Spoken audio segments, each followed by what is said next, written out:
Hello everyone and welcome to One Teacher, One Scientist chat room. Today we have a very distinguished classical pianist with us, Anil Srinivasan ji. Anil is a very gifted musician, I would say, and besides being a neuroscientist by profession, he has also tried to do a very interesting thing of blending music and education together. With Rhapsody, Anil ji is reaching out to school children and trying to help schools integrate music into mainstream education. Thank you so much, Anil ji, for joining us today. I'm so interested and fascinated by Rhapsody. I just want to understand from you how schools can integrate music into mainstream education. Usually we see that schools have one music teacher who's probably there to help them for their annual days or for some performance which might be so disjointed here and there. Music and creative arts can actually play a very important role in a child's cognition. How have you been able to blend the two together? Thank you, Vaishali ji. I mean, it's an important question, so I'll try to answer it from experience. So the first part of this is that I don't know who set the rule that the object of music in a school is about performance. I think we must first dispel that notion, right? That very, very important, because I think schools and many parents start thinking that music, art, dance, these are all co-curricular activities that don't really have a major role in the curricular aspect. Right. So I wanted to, my first insight on this is that when we do PT class in school, when we do physical education, do we expect our children to become Virat Kohli or to become Rahul Dravid? We don't, okay? When we teach mathematics in school, I mean, the idea is not that every child will become Einstein, but somehow when it comes to music, the expectation is the one music teacher should make sure that all the children go on stage and sing a song, okay? It's not even play an instrument, it's just singing, right? And if you don't sing, it means that you have not been taught music, and that's ridiculous. Because let's first dispel the notion that music is only about performance. Of course, it's not. Every one of us in this world, you and me included, has felt the magic of music in our lives from the time we were born. It does not necessarily mean that all of us are performers. So let's just take the insight from common sense, number one, okay?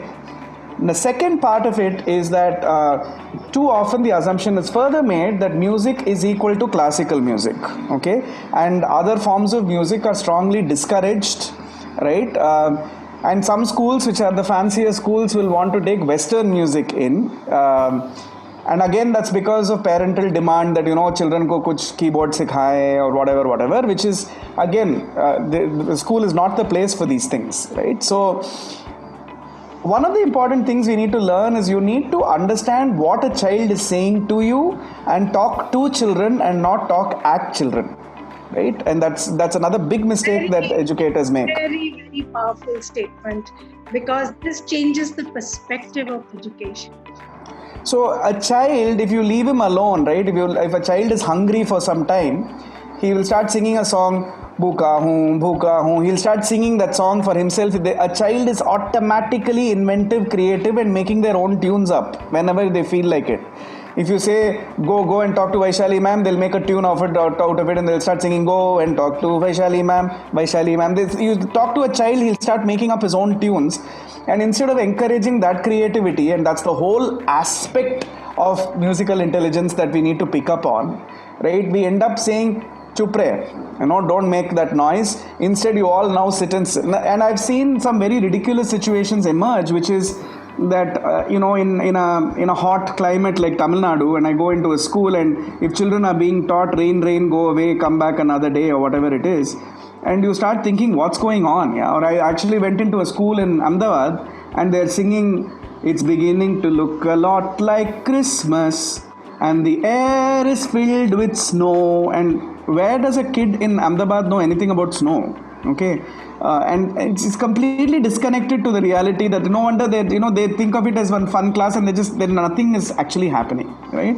And it's not the fault of the music teacher, because what can one music teacher do for an entire school, right? I mean, you're talking about kindergarten all the way up to class 6 or whatever it is. So the second important aspect is that we must listen to children and talk to children. If you actually allow children to create their own music, they actually will surprise you with what they want to do, right? And the third thing, connected to the first point, is that music is one of the very few art forms that has the capacity, and this I'm talking from neuroscience, has the capacity to occupy 90% of the brain's functioning. Okay, so it is controlling the logical, rational part of the brain's functioning, but it is also working on the emotional side of the brain, is also working on memory, it's working on concentration, it's working on how memory leads us to understanding through neural networks other memories. It helps in retention of information. It also helps in connecting different types of information together, because one of the first and primary things that music allows you to do is pattern recognition. It allows you to understand patterns, right? If I sing Twinkle Twinkle Little Star, automatically your next response will be, how I wonder what you are. So that kind of connecting the dots of pattern making, right, which a 5-year-old can do. Imagine the magic that's going to have by the time the 5-year-old becomes 15-year-old and is trying to conduct do connections between probability theory and Bernoulli and binomial distributions, right? I mean, by the time he gets there, right, the same pattern recognition skill that we have taught him through music at 5 is going to help him when he's 15, right? So this requires you to think of music as an input to education and not as the output of education, right? And that is the insight. That is the insight. And if you want to do that, if I go into a school and I start saying, Acha, today we'll do Gurjari Todi, tomorrow we'll do Bilaskani Todi, the point is that was not meant for a classroom. That's not meant for pedagogy, right? That is meant for immersion. I mean, that is a sadhana, right? Classical music is a sadhana that you get into when it pulls you into it, and you need to devote and dedicate yourself to that. That's not meant for... It's not like Tansen or Tyagaraja created compositions in order that you will go and sing it on school day stage. Okay, those were created with a totally different purpose, right? And trying to bring that into a classroom, right? And then saying, "Acha beta, you go and sing on stage because Papa wants to take a photograph of you singing," is a bit ridiculous. Okay, I mean that's not what it is. It's like saying that I've cultivated a field full of cotton. Let's get that cotton from the field and give it to the child and present it as clothes, right? It doesn't work that way. It's cultivated for a different purpose. You're doing it for a different purpose. I mean, classical music is a vocation, Vaishali ji. I strongly believe that is meant for after school, and it is meant for somebody who's deeply interested, and a child should want to take to it. I've often seen parents force their children to take up classical music, and that's one way to make sure that they hate it. Okay, and classical music is a calling. I always strongly believe this. I can tell you as a performer that music chooses you. You don't choose music. Okay, and you have to be very careful about that, because an instrument chooses you, right? It's not that, I chose to play the piano. Who am I? I am nobody. Okay, the piano is going to exist even after I die. Okay, the point is that the piano chose to vocalize itself through you, which means it's a responsibility. And I don't bring a responsibility between maths period and English period. Okay, responsibility is a lifelong passion, and that's a totally different thing. So let's not confuse, what the purpose of the arts in school should be with what an artist needs to be, right? The purpose of arts in school is not to make an artist. The purpose of arts in school is as an input and as a creative, collaborative, curated tool for education, and not to be able to churn out performers and performers and artists. That's a different vocation, right? So I think making these distinctions is, to me, the first step towards understanding the role that music should play in a school. And that is where the confusion begins, because when the objective is not clear, the confusion kind of keeps building up, because you are like nowhere, because you will navigate the child only when your mind is clearer as to how am I going to use it from a pedagogical perspective. Exactly, right? So, and people say, Acha, let's do music appreciation. Okay, now to be able to appreciate music also, you need a pedagogy. You can't just play a track in class and say, okay, what did you feel about it? There is actually a system to it. There is actually like what a 7-year-old should listen to is very different from what a 14-year-old should be listening to. And I see music and art having a lot of potential for it. It is just that the way it is being utilized in schools needs to change. Right. And the follow-up to that, Vaishali ji, is that people ask me, okay, I agree with what you're saying, but लेकिन music teacher को ये सब कैसे समझाएं? And I keep saying that why is it only the music teacher's responsibility to do that? I mean, I would say it is the responsibility of every educator to think this way. And in saying that, for example, why is it that I can't, like, you give a child, let's say x plus y the whole square, right?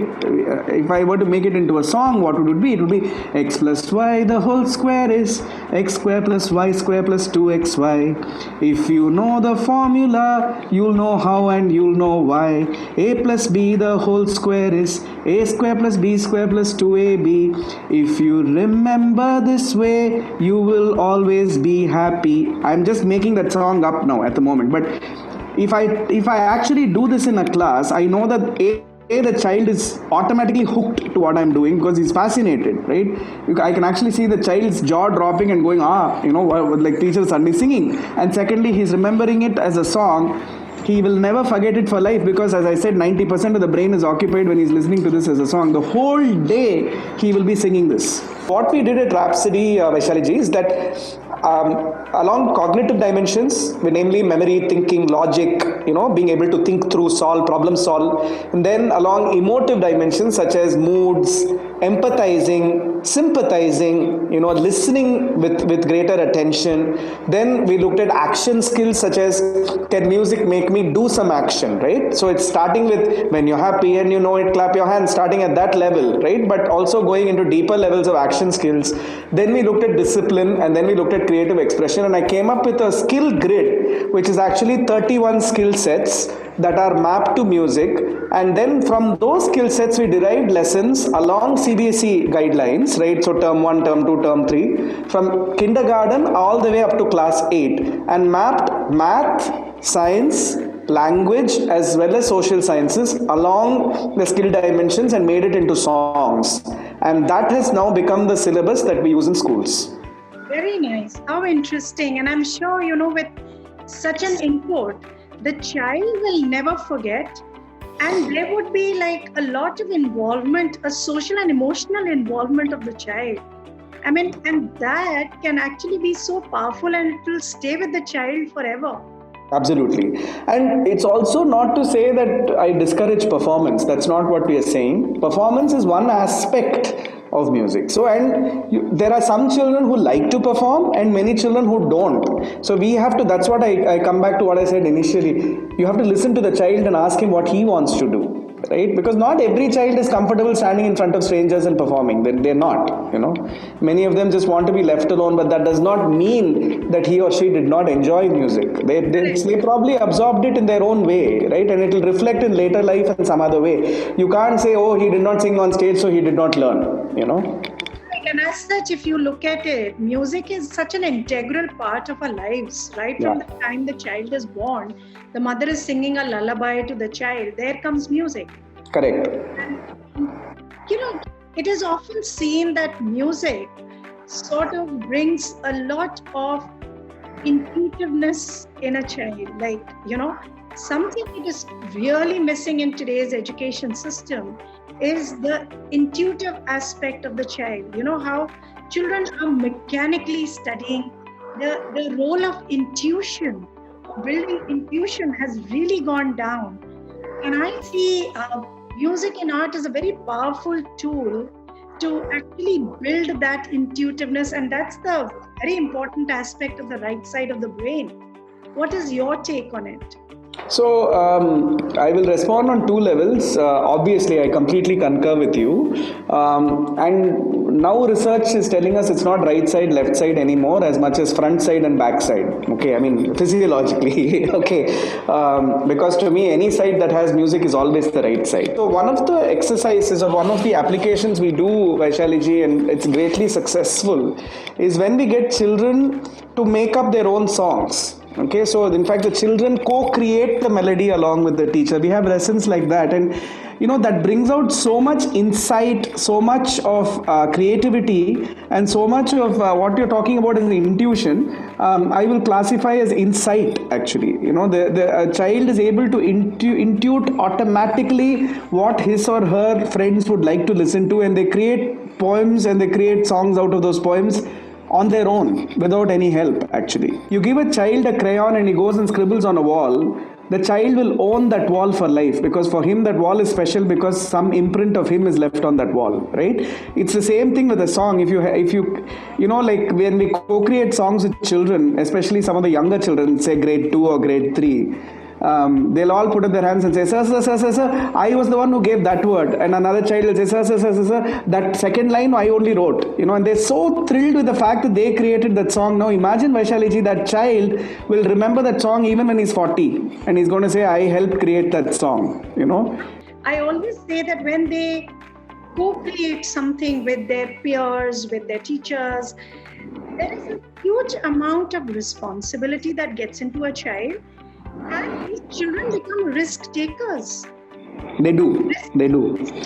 Otherwise, because they're so scared of failure that in a very structured environment, in a very day-to-day mundane sort of teaching, children are so scared of failure that that becomes a deterrent in their growth over a period of time. I personally feel when they co-create things like this, the fear of failure goes and they become very powerful risk takers. And in today's 21st century, that is such an important aspect that children need to learn. I agree. I want to share an anecdote with you.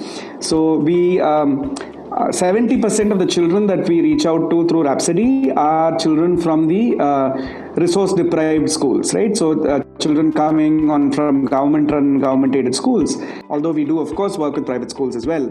But what I wanted to say is that there's one school which is in a slum to the north of Chennai, and I had taken some friends to see the classroom and what was happening, and the children were singing a song in Bengali. Okay, they were singing Ekla Chalore, and think about it, slum children in Chennai singing a Bengali song, right? And that's the power of music, because you can learn all languages very easily, right?